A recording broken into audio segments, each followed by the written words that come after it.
El Instituto de Estudios Superiores de Administración, IESA, es un centro académico privado, sin fines de lucro, que se dedica a la enseñanza y formación de la gerencia.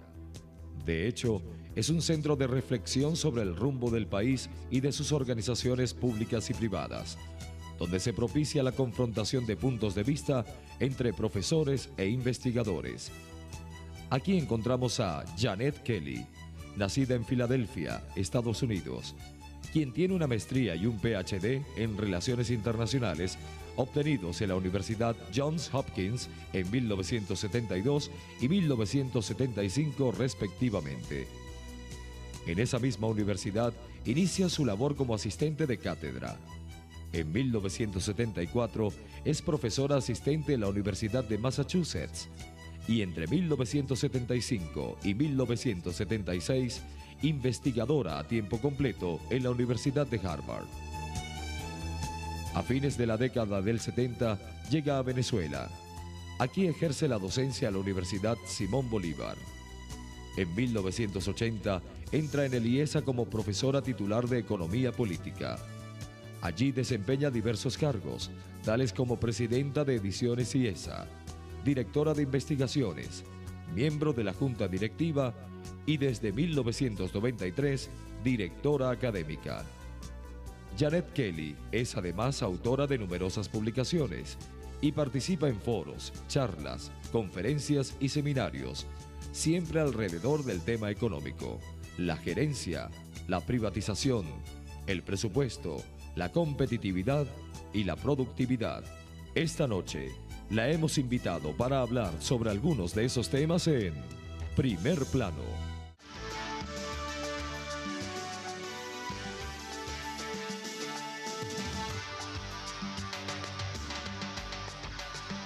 Buenas noches, amigas y amigos de Radio Caracas Televisión. Hemos invitado a esta noche a Janet Kelly, profesora del IESA, esa horrible institución que maquina contra el país, según dicen algunos. Esa gran institución académica que ha aportado mucho y ojalá siga aportando más en los próximos años, para conversar un poco sobre la situación del país. Cada vez que uno oye hablar de Venezuela, oye expresiones como acerca de los inmensos recursos que tiene el país, petróleo, oro, diamantes, tierras fértiles, 2.000 kilómetros de costas, ríos navegables, etc. Una población estupenda, un recurso humano maravilloso. Y después de que uno hace el elogio de nuestro potencial y de nuestra ubicación geográfica y de nuestra falta de conflictos sociales, la gente entonces se pregunta, bueno, ¿y por qué los resultados son tan pobres? ¿Qué es lo que pasa? Bueno, Marcel, no sé si se puede decir que los resultados son tan pobres. Yo siempre me acuerdo cuando llego a Venezuela, hacia finales de los años 70, cuando hay un gran boom en Venezuela. La gran Venezuela, sí. Pareció que todo iba para arriba e infinitamente. Pero yo creo que la gente, cuando uno llega de afuera, yo creo que uno puede tener una visión un poco más objetiva de la situación. Porque cuando uno llega a Venezuela en el mejor momento, digamos, económicamente, ¿qué es lo que uno veía en ese momento? Un país pobre con muchas personas que quizás por primera vez en su vida estaban comprando una nevera o cosas por el estilo, pero en ningún momento en su historia se puede haber dicho que Venezuela es un país rico en términos de su gente y su manera de vivir. La mayor parte del país siempre ha estado en pobreza y eso no es nada nuevo. Lo que creo que es el problema hoy en día tiene que ver con las expectativas que la gente tenía en esa época, de que la tasa de crecimiento que proveía una visión de futuro muy, muy positiva se ha perdido. Entonces eso deja como una sensación de que qué es lo que hicimos mal, andamos mal, y la otra parte del cuento, que es esa percepción de que en recursos el país es muy rico y debe ser más rico. Pero ahí yo creo que se ha contado muchas veces lo que dicen los japoneses cuando vienen aquí. Y siempre tienen una percepción de Venezuela que es interesante porque ese es el país clásicamente pobre en recursos y rico en gente, que ha invertido mucho en educación, que ha sabido sacar provecho de lo poco que tienen, que ven el mundo como su ámbito de acción y no solamente esas islas donde viven. Y los japoneses siempre cuentan las diferencias entre los libros de texto en las escuelas, ¿no? Entonces, todos hemos visto los libros de texto que tienen nuestros hijos, en que se cuenta toda la riqueza de Venezuela, de diamantes, oro, petróleo, etcétera, geografía. Y se enseña al niño aquí que vive en un país rico y que él, claro, piensa que él debe ser rico también. Después ve la televisión y ve que hay otra gente del mundo que vive mejor que él. El japonés dice, bueno, en nuestras escuelas inculcamos en los niños la idea de que vivimos en un país pobre y lo que hay que hacer entonces es hacer del país un país rico con el esfuerzo, con la educación y todo eso. Entonces, yo creo que hay como una idea también de que de alguna manera sería vergonzoso decir Venezuela no es un país rico, suena feo, pero yo creo que psicológicamente, si fuera posible, sería interesante tratar de cambiar el mensaje un poco, de que sería una cuestión de orgullo tener un país que no es rico, que está trabajando en hacerse rico. ¿Tú crees es psicológico, al final de cuentas. Entonces, básicamente, ¿tú crees que es un problema de percepción psicológica y de educación, que nos han educado diciéndonos que somos ricos y... Rico es cómo vive la gente. Es irrelevante si hay petróleo por ahí, si yo no estoy viviendo bien. Para que el país sea rico, el país tiene que ser productivo, ¿no? ¿Y por qué no es productivo el país? Bueno, mi colega Ramón Piñango en estos días ha dicho, bueno, he oído tantas veces ahora, todo el mundo cree en la educación es la solución y no hay duda de que todo el mundo dice la educación es la solución, pero ahora se está convirtiendo casi en perogrullada, ¿no? Entonces Sí. me siento mal, pero la educación es la solución. Pero tú sabes que nosotros hemos hecho algunas encuestas sobre ese tema y es verdad que la gente en su conversación diaria habla mucho de la importancia de la educación, sobre todo si hay otros escuchando. La educación es lo más importante y yo todo lo hago por la educación de mis hijos y el país tiene que dedicar sus mejores esfuerzos a la educación. Pero cuando uno hace la encuesta con un poco más de profundidad, uno encuentra que de verdad, hay problemas que a la gente le importan mucho más que la educación. El problema de la seguridad a la gente le importa más que la educación. El problema del costo de la vida le importa más que la educación. El problema del empleo, el desempleo, le importa más que la educación. Y en el fondo la educación no ocupa un lugar tan importante en la escala de valores venezolana como se dice socialmente. Bueno, hay que distinguir entre las clases sociales también. Yo creo que casi se puede definir la clase media como gente preocupada por la educación y se ve en cómo buscan una educación para sus hijos. Y la seguridad, el costo de la vida son cuestiones muy inmediatas y evidentemente si yo no tengo suficiente para cubrir mi presupuesto de la semana, eso es lo que me preocupa. Eso no significa que no estoy preocupada por la educación. Pero el problema de educación, como tú bien sabes, Marcel, es más allá de que mi hijo vaya para una escuela y le enseñan bien. La educación es una cosa que tiene que ver con la enseñanza de toda la calidad de la vida, las virtudes de la persona, su manera de llevar la vida. Y eso es una cosa que, si bien se trata de enseñar en las escuelas, es una cuestión familiar que se transmite en todo el ambiente. Entonces, yo no sé si cuando la gente dice que le preocupa o no le preocupa la educación, si están viéndolo así. El problema es que una persona sin educación no transmite a sus hijos porque no lo tiene adentro. Es lo mismo de un hijo de un papá que lo pega, ¿no? Yo creo que todos los psicólogos dirán que la persona que pega a su hijo normalmente es una persona cuyo papá le pegó. Entonces es una cosa que se transmite. Al mismo tiempo que sabemos que pegar a un hijo no sirve para el entrenamiento del hijo, Si fuera así, entonces los hijos mejores serían los que más recibieron golpes. Y creo que es al contrario, es enseñar con algún objetivo de los beneficios de un comportamiento. Entonces, hay mucha confusión sobre todo esto. Vamos a cumplir unos compromisos. Al regreso quisiera insistir en este punto, porque como tú decías, es muy difícil para una persona que tiene poca educación transmitir algunos de esos valores. Y por otra parte, en los últimos tiempos se nota una pérdida de cohesión en la sociedad venezolana, que se manifiesta desde esa cantidad excesivamente numerosa, pareciera, de venezolanos que contemplan la posibilidad o sueñan con la posibilidad de irse a vivir fuera. Y ese deseo de la gente de irse atrincherando en búnkers para protegerse, uno ve una sociedad que se está fraccionando cada vez más y que tiene menos motivos que la una. Ya regresamos.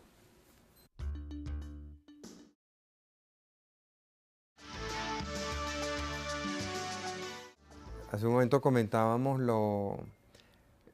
que vinculado a este tema de la educación está el tema de los valores y cómo se transmiten esos valores. Y encontramos en la sociedad venezolana, y da la impresión de que esto viene en aumento, un deterioro en las relaciones sociales, en los vínculos dentro de la sociedad, que van desde esa actitud bastante amplia que reseñan algunos estudios, de muchísima gente que está pensando en la posibilidad de irse a vivir fuera o que le gustaría vivir fuera, y los atrincheramientos de algunas urbanizaciones y barrios.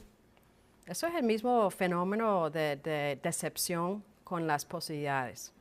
Uno aquí pensaba que sus posibilidades eran infinitas y se encuentra, y eso es lo que se oye de clase media, que de alguna manera sus padres tuvieron mejores oportunidades. Mucho se centra también en la cuestión de vivienda. La frustración de no conseguir una vivienda en un precio acorde con lo que son los sueldos es muy frustrante para la gente joven que quiere hacer familia. Pero fíjate que ahí está, qué interesante el caso, porque desde hace 35 años se viene diciendo que Venezuela ha ido adoptando todas las políticas acertadas para acabar con la construcción de vivienda. La ley de regulación de alquileres, la permisología, la politización y el clientelismo en todo lo que es la labor de construcción de vivienda del gobierno, garantizaban, y eso mucha gente lo ha venido diciendo así, la política de tasas de interés, garantizaban que Venezuela iba a tener escasez de vivienda.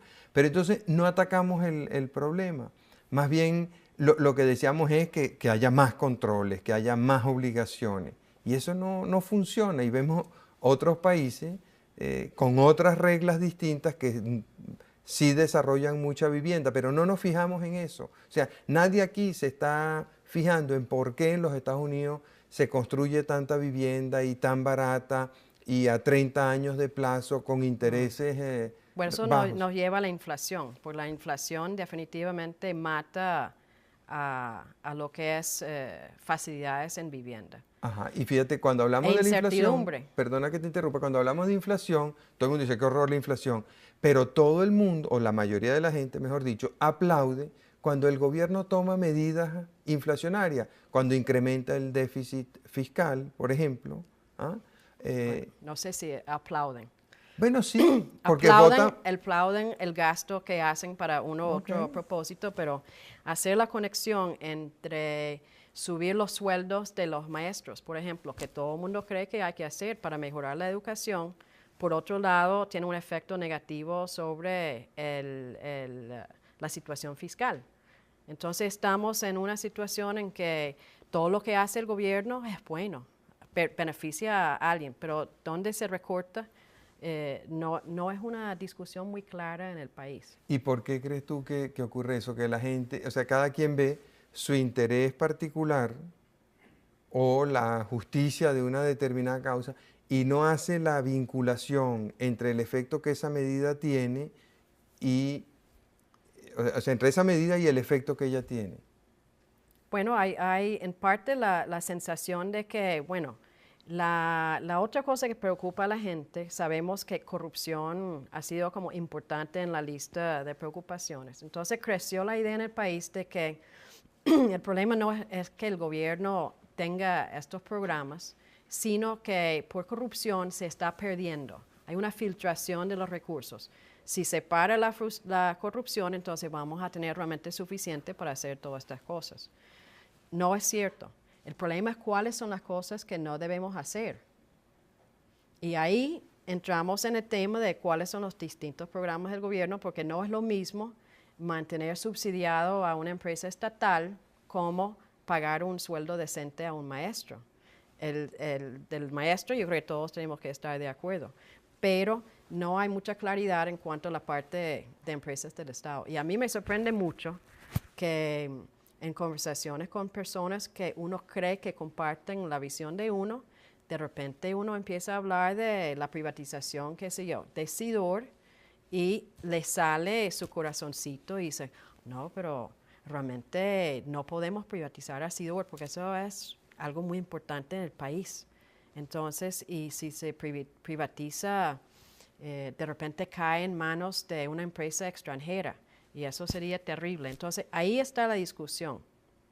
Todavía hay una falta de convencimiento de que sí se puede deslastrar el Estado de todas esas actividades y mantener las actividades que realmente son importantes. ¿Y a qué atribuyes tú eso? Porque viendo unas encuestas en estos días, yo siento que así como en todo el mundo, tanto en el llamado civilizado como en el llamado tercer mundo, uno ve que esas ideas marxistas de control de los bienes de producción por parte del Estado, de lucha de clases, de control del poder por un solo partido, están desapareciendo, fracasaron. En Venezuela uno ve el fenómeno contrario. O sea, es como estar el pasado un poco. Es difícil explicarlo, pero pareciera que la manera de pensar sobre estas cosas en el país no está tan avanzado como en el resto del mundo. Y como tú dices, si quieres hablar de los países del este de Europa, la República Checa, Polonia, etcétera, están en otra onda. Si queremos ver los casos de Argentina, Chile, México, hasta Brasil, han ido mucho más lejos que Venezuela y no ha pasado nada. Ya dejaron de preocuparse de lo que es la seguridad nacional y cosas por el estilo, y sin embargo aquí esas ideas persisten. ¿Por qué? O sea, ¿qué es lo que Si hace que a pesar de tantos fracasos, por qué no hemos establecido la relación de causalidad entre el paternalismo, el intervencionismo, el populismo y la pobreza? Bueno, yo creo que todavía nos hace falta un poco más a nivel político, personas con coraje, porque yo creo que hay un doble discurso en el sector político. Entonces, en una conversación con uno dicen, sí, yo entiendo, hay que privatizar, y sin embargo, cuando salen para hablar con un público más amplio, no lo dicen así de claro, no educan a la gente. Entonces, yo creo que en estas cosas liderazgo es muy importante. Hay un ejemplo en Venezuela que es interesante, que yo estaba estudiando las encuestas de opinión, más o menos en la época de la ley de nacionalización. Esto es al revés, ¿no? de la industria petrolera. Entonces, parece que cuando sacaron encuestas en el país en ese momento, hubo mucho miedo de la nacionalización petrolera por la idea de que de repente los venezolanos no iban a poder manejar a aquella, ¿no? Que incompetencia o falta de conocimiento de los mercados internacionales, qué sé yo. Sin embargo, cuando se cumple el acto de la nacionalización y todos los políticos apoyan eso, de un día para otro casi, toda la opinión pública cambia y todo el mundo estaba a favor. Igual se puede ver ahora con la apertura petrolera. Otra vez, por muchos años eso era absolutamente prohibido decir, sí, hay que abrir la industria petrolera. No, la industria petrolera es del Estado y tiene que ser. Se aprueban el contrato tipo en el Congreso y ahora todo el mundo habla como si fuera la cosa más natural en el mundo y no hay mucha duda al respecto. Now, en ese caso tenemos el presidente del país, el ministro de Energía y Minas, el presidente de PDVSA y toda la gente alrededor de ellos, de acuerdo en el asunto, presentan la cosa con inteligencia y la población lo acepta. Entonces yo creo que se puede cambiar la opinión pública sobre estas cosas cuando hay un consenso en el sector político. Y yo me pregunto por qué no se han organizado un poco más para llevar el país a donde inevitablemente tiene que llegar. Vamos a cumplir unos compromisos y después nos das tus apreciaciones sobre ese tema. Ya regresamos.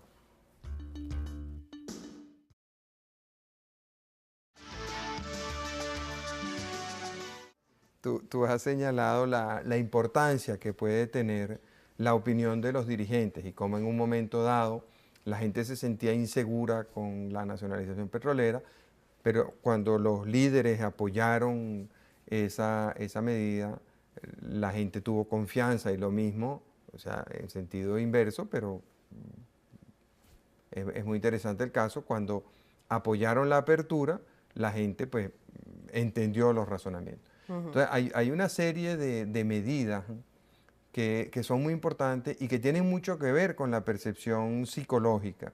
Por ejemplo, la inflación. Todo el mundo sabe que la inflación se potencia en la medida que la gente piensa que va a aumentar, Claro. y puede reducirse mucho más rápido en la medida que la gente está convencida de que se va a reducir. Entonces, ¿a qué atribuyes tú el hecho de que los líderes, los dirigentes, no hayan hecho ese esfuerzo por convencer a la gente de que vamos a reducir la inflación, de que vamos a reducir el déficit fiscal, vamos a privatizar, vamos a modernizar la sociedad, vamos a estimular la producción y la inversión?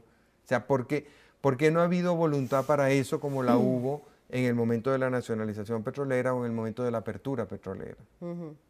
Bueno, uno podría tener teorías, porque ¿de qué estamos hablando? Estamos hablando de una falta de liderazgo, de opinión, de proponer iniciativas, de pararse fuerte y decir, vamos para este cambio y yo les voy a convencer que es bueno. Y una posibilidad podría ser que en el mismo sector político no se sienten muy seguros de sí mismos.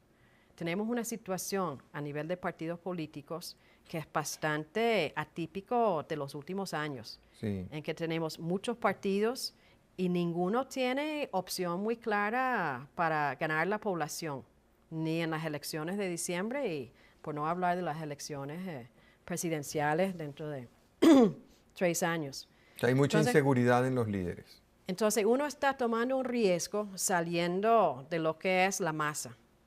Entonces, si cada partido está dominando, qué sé yo, 20%, el salir de eso podría ser bien peligroso.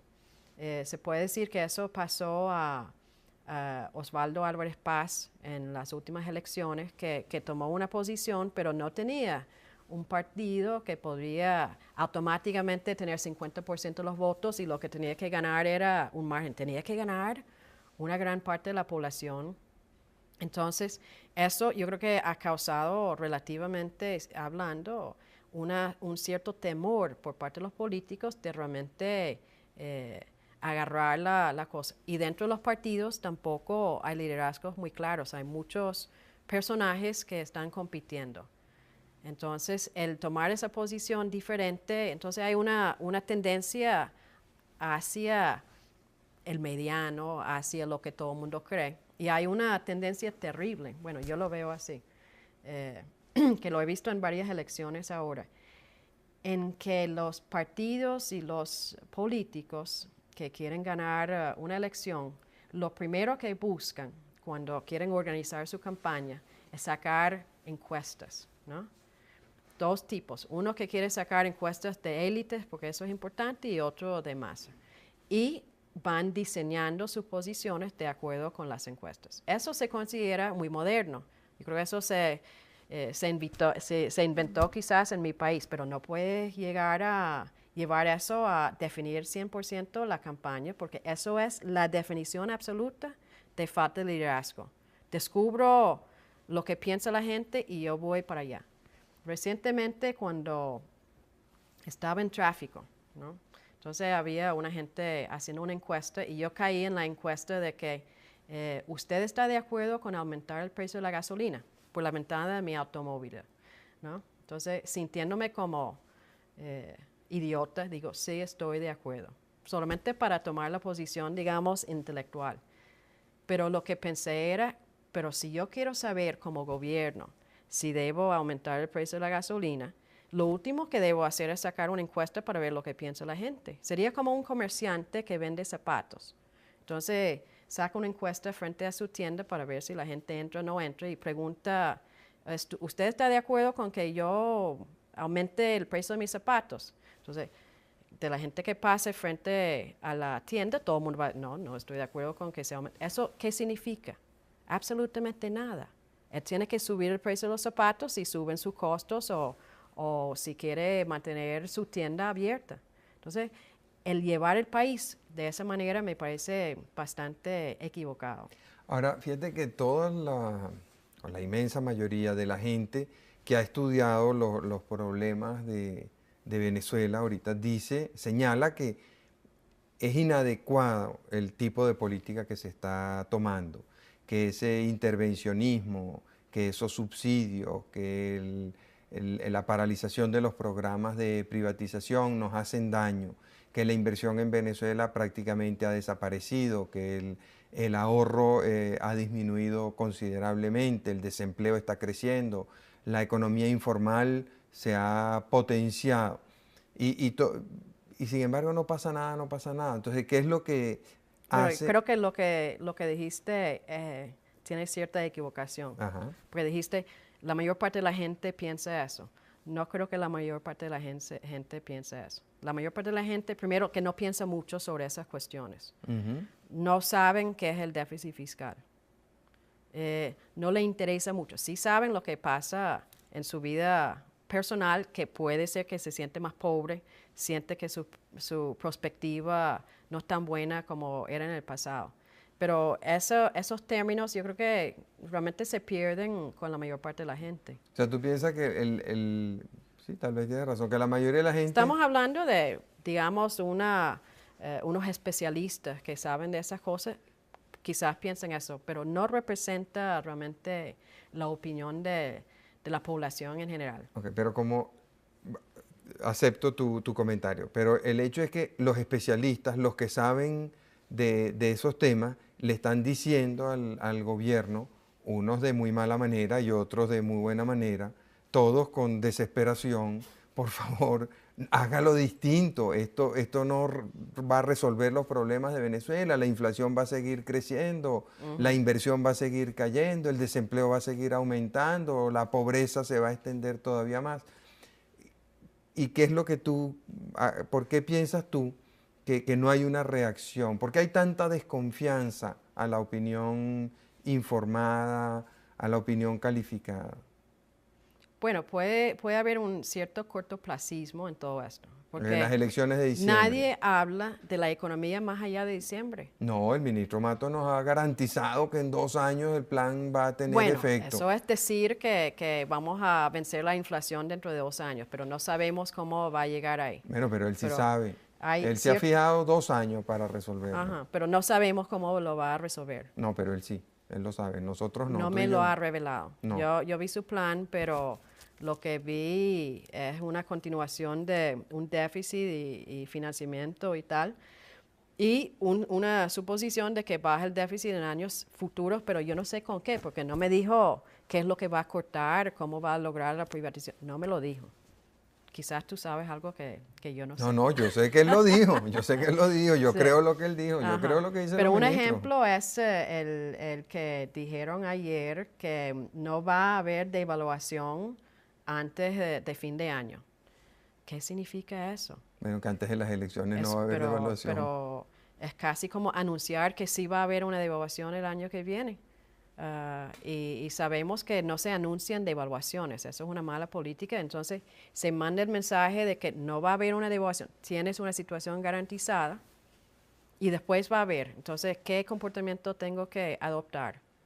tengo que ir tratar de aumentar mis inventarios, conseguir los dólares legales que puedo a través de la OTAC. Entonces, genera toda clase de comportamiento que nos va a crear problemas a la larga.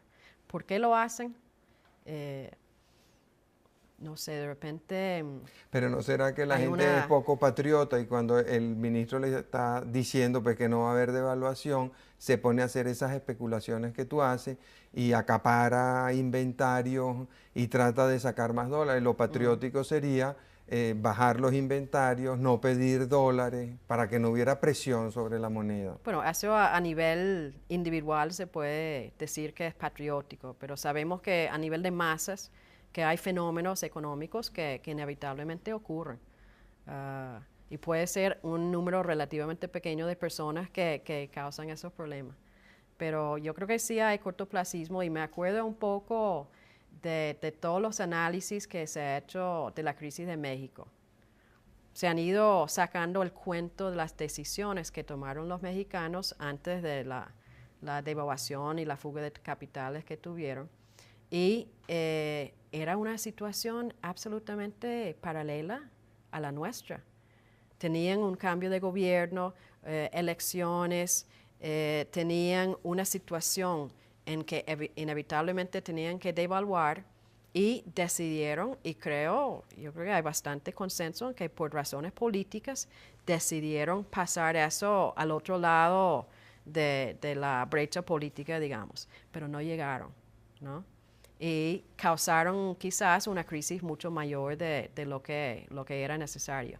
Yo no sé, o sea que hay argumentos por qué lo hicieron así, pero ciertamente cuando uno toma decisiones sobre la economía que tienen elementos políticos, uno está corriendo ciertos riesgos.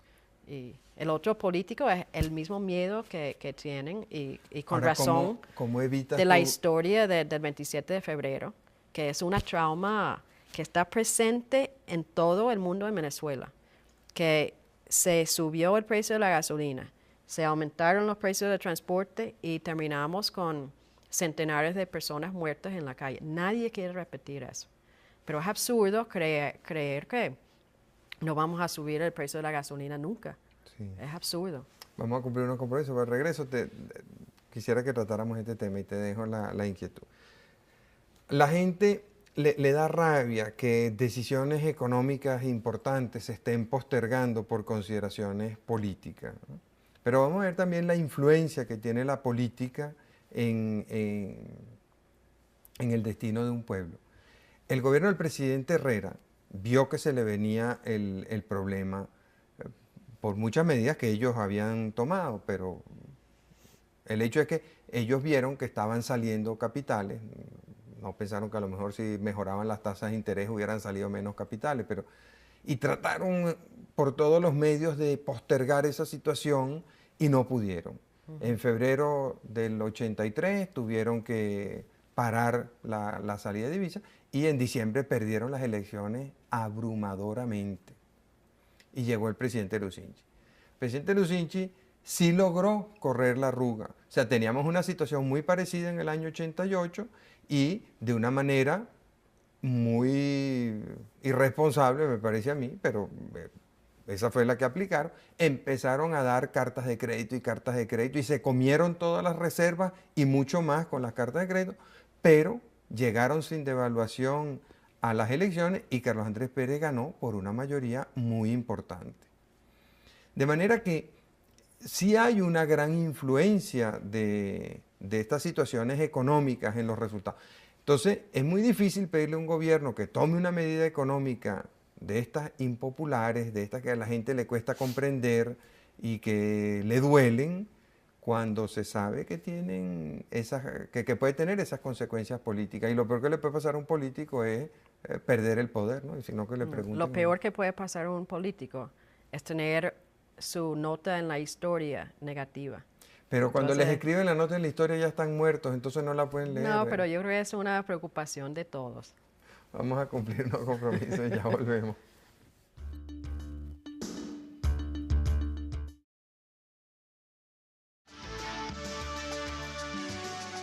Entonces habíamos quedado en que ¿cómo puede un gobierno tomar medidas económicas difíciles, necesarias, pero impopulares, como puede ser el reconocer que el tipo de cambio está sobrevaluado y que hay que devaluar? O sea, a nadie le gusta devaluar.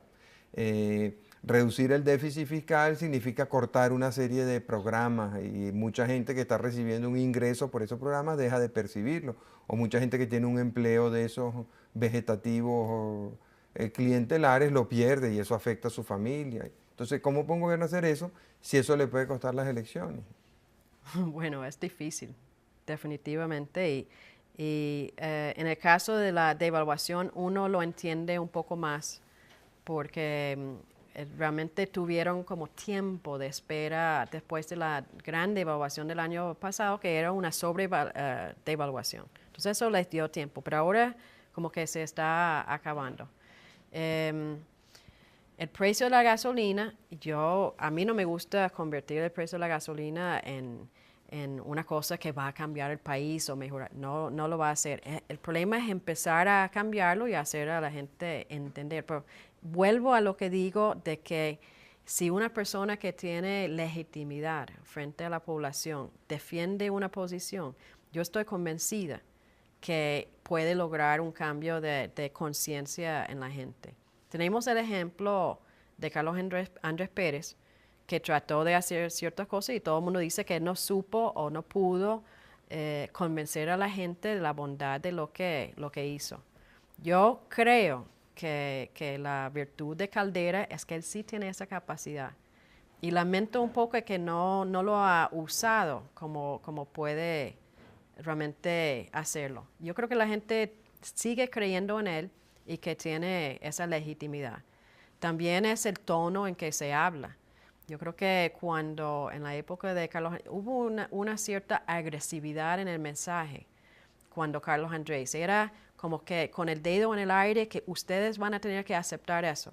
Y no sé si eso es el estilo que hay que adoptar. ¿Y tú no crees que eso puede ser lo que esté pasando ahorita? Que como evidentemente, o sea, hay gente que de buena fe y en base a sus conocimientos sobre la materia, ha criticado las políticas del gobierno, pero también hay, es obvio, una campaña contra el gobierno, tanto nacional como internacionalmente, de negarle todo reconocimiento, de hacerle oposición a toda costa, y que entonces el presidente esté un poco a la defensiva, porque es muy difícil distinguir cuáles de esas, porque el contenido del mensaje es muy parecido en ambos casos. La diferencia es la intención. Hay quienes se lo están diciendo de mala intención para dañarlo, para perjudicarlo, para desacreditarlo, y hay quienes se lo están diciendo porque piensan que estas políticas llevan al fracaso. Pero vamos a ver el juego político para lo que es. No hay gobierno democrático en el mundo que no tenga oposición. Y siempre, si estoy en el poder, siempre hay alguien que hasta puede compartir mi visión del asunto, pero que quiere estar en el poder en el futuro y siempre organiza la oposición. Pero hay gobiernos a prueba de la crítica y gobiernos débiles frente a la crítica. Para mí no es obvio que hay una campaña en ningún momento ilegítima contra el gobierno. Yo creo que ha habido una oposición bastante responsable en cuanto a la discusión de economía en el país. Yo no veo personas que dicen cosas injustas ni que distorsionan las cifras particularmente. Estamos todos de acuerdo que la inflación anda encima del 50%, quizás encima del 60%. Nadie discute eso. Sí. La discusión es cómo cambiar eso y me parece que es casi un argumento técnico y legítimo. ¿Campaña? Bueno, no creo.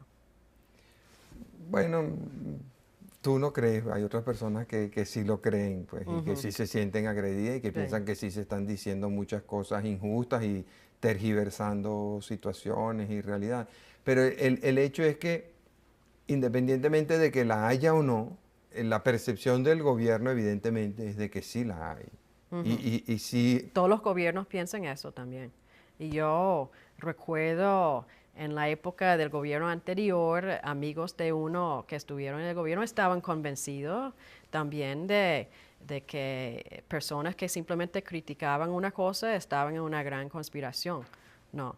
En el gobierno de Lucinchi quizás tuvimos una oposición más o menos quieta que era bastante extraña, pero si uno visita, por ejemplo, a Estados Unidos y ve el gobierno de Clinton, bueno, tiene sus enemigos de aquí para abajo criticando todo lo que hace, pero no es una conspiración, es política. ¿No? ¿Y tú piensas que lo que está pasando aquí es política? Siempre hay personas que creen que pueden hacer un mejor gobierno del que hay y buscan todos los errores que hay. Entonces tienes una cosa como San Román, ¿no? San Román en sí era un evento triste, pero no era un evento que cambiara el país ni tenía una gran significación. Pero siempre hay gente que salta encima y dice, esa es la señal.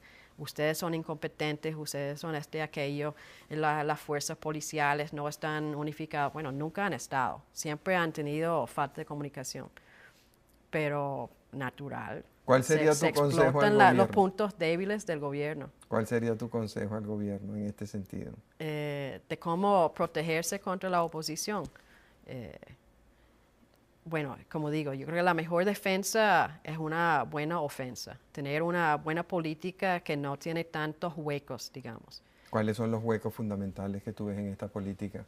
El mismo, el plan antiinflacionario tiene huecos porque no está explicado el detalle del asunto. Entonces no convence por eso. Entonces es muy fácil entrar y criticarlo. De repente tienen una mejor idea de a dónde van.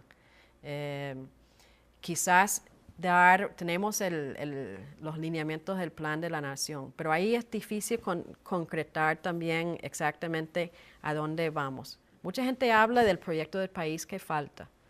Yo no sé qué es un proyecto de país, pero sí cuando uno habla con la gente, yo no vivía en Venezuela en los años 60, pero uno tiene la impresión de que hubo una confianza, un sentido de colaboración mayor en esa época de lo que hay ahora. Hay que explotar eso, hay que poner unos ideales. Sí, había mucho más ilusiones en esa época y había más confianza. Ahora hay una enorme desconfianza hacia los líderes. Sí, Lo mejor, pero estábamos hablando de esto el otro día en IESA, teníamos a alguien ahí que estaba hablando del dividendo voluntario para la comunidad y empezamos a revisar las fechas de creación de algunas de las instituciones que todavía existen y que han hecho un buen trabajo. Yo considero que el IESA es uno.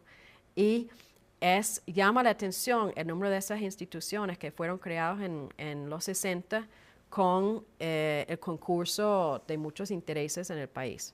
Y uno no ve tantos proyectos de ese tipo hoy en día. Hay que rescatar algo de eso. Lo que pasa es que eso te lleva a una reflexión peligrosa porque la otra gran fecha de creación de instituciones es después de la muerte del general Juan Vicente Gómez, cuando empieza el periodo del general López Contreras.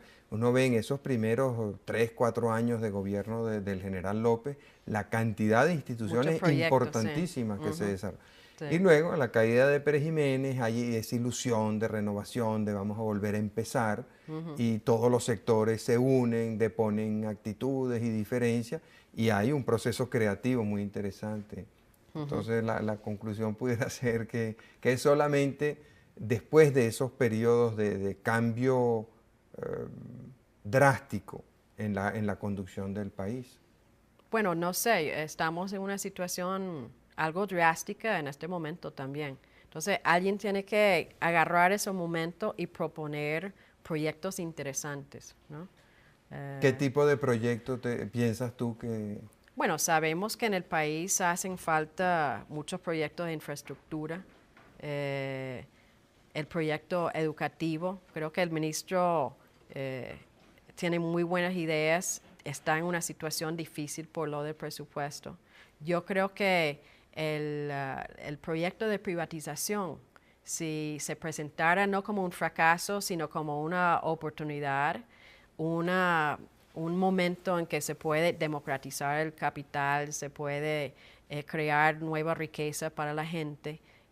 Yo creo que se pueden, si uno tiene el liderazgo y la creatividad e imaginación de presentar estas cosas como algo, un reto, algo en que todo el mundo puede participar. Pero presentar la privatización como, bueno, fracasamos en eso, entonces vamos a votarlo. Sí. No, no es así, no es así. Entonces, en el fondo, tu conclusión es que muchos de nuestros problemas vienen de la falta de imaginación y de creatividad de las personas que están en posición de liderazgo. Yo creo que sí, yo creo que sí. ¿Qué están haciendo ustedes en el IESA para despertarlos, para que reaccionen, para que hagan algo? Bueno, estamos en todo. A veces estamos en tantas cosas que una de las cosas que estamos tratando de hacer, que quizás está en la onda del país, es que estamos tratando de trabajar mucho más en ciudades del interior. Estamos en Maracaibo, estamos haciendo cosas en Valencia, estamos haciendo cosas en Puerto Ordaz. Y creo que uno está viendo, quizás la próxima etapa del país va a ser el desarrollo de verdad del interior de Venezuela. Esta fuga de talento del país, también hay una fuga de Caracas para el interior que es interesante. Esta gente joven, profesional que tiene problemas de vivienda, bueno, están yéndose a Barquisimeto, a Valencia para buscar una vida mejor. Y bueno, esa es otra cosa que se puede promocionar y crear nuevas oportunidades, pues, ¿no? Bueno, muchas gracias, Janet. Muchas gracias, amigos, por su atención. Gracias Los espero a el ti. próximo domingo.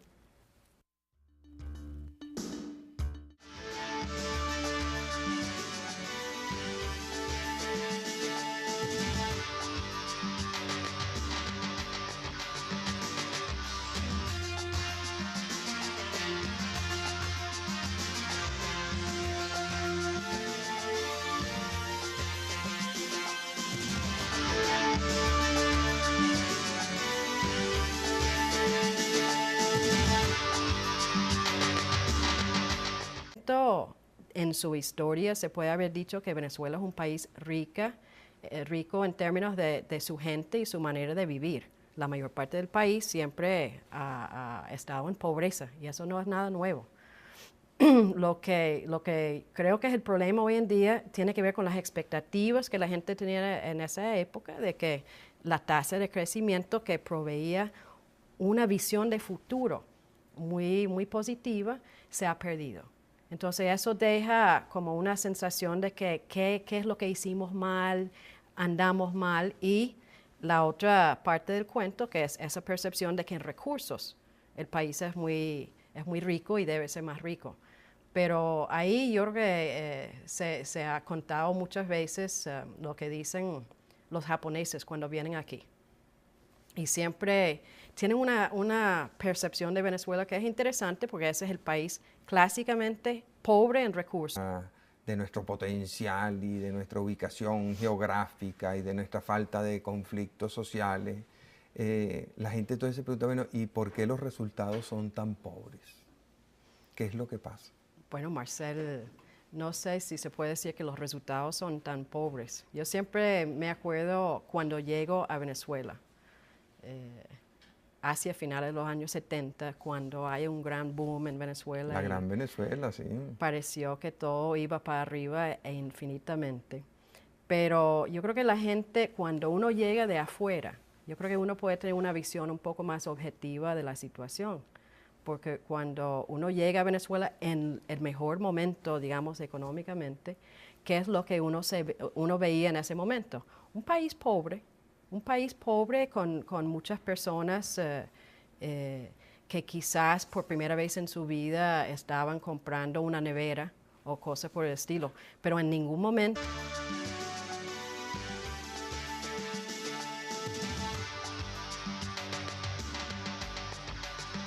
Buenas noches, amigas y amigos de Radio Caracas Televisión. Hemos invitado a esta noche a Janet Kelly, profesora del IESA, esa horrible institución que maquina contra el país, según dicen algunos. Esa gran institución académica que ha aportado mucho y ojalá siga aportando más en los próximos años, para conversar un poco sobre la situación del país. Cada vez que uno oye hablar de Venezuela, oye expresiones como acerca de los inmensos recursos que tiene el país, petróleo, oro, diamantes, tierras fértiles, 2.000 kilómetros de costas, ríos navegables, etcétera. Una población estupenda, un recurso humano maravilloso. Y después de que uno hace el elogio de nuestra...